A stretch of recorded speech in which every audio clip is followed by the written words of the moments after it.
The second way that you realize that a person is lost is enslavement. Now, we don't use that term that much any longer. But if we look at Ephesians again, in that second chapter, in the first and second verse, it says, by the Spirit of the age, you were dead in your transgressions and sins in which you used to live when you followed the ways of this world. So the question, what are the ways of this world? I'm sure that many of you can answer this question. How does the world's economy work? Money. We like to use another term. It's actually a very old term. It's called survival of the fittest. Whoever is the fittest, they deserve to be on top. The world's ways are characterized by greed. We see it all the time. Frustration, pride, selfishness, unrestrained and undisciplined action. We saw some of that. Unrestrained and undisciplined action. We're seeing the results of something. We're witnessing this in our homes, in our workplaces, in our communities, in our cities. We're watching this. We're sometimes even seeing this, believe it or not, even in our churches. The acts that we recently saw at our nation's capital, a lot of people are sitting there in awe. They watch the news, they're like, I can't believe this is happening.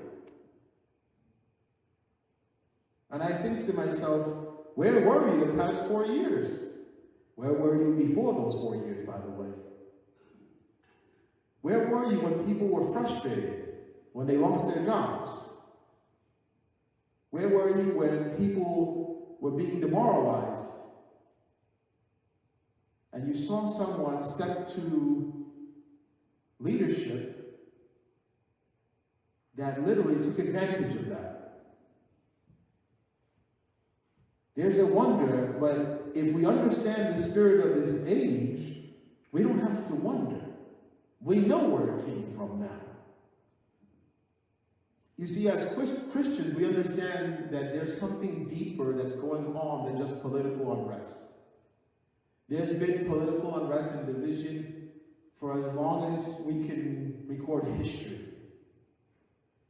But Paul also wrote something to the Ephesians in the 6th chapter, in the 12th verse. And this is what we understand as people who believe in Jesus Christ.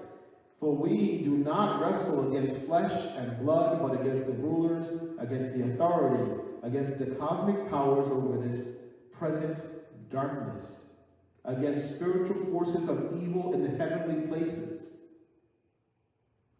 You see, our battle, we think, is political or economic or racial. It's beyond that.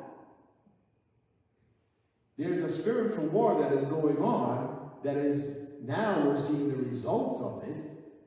We're seeing what people have been struggling with all this time because they have been lost, without direction.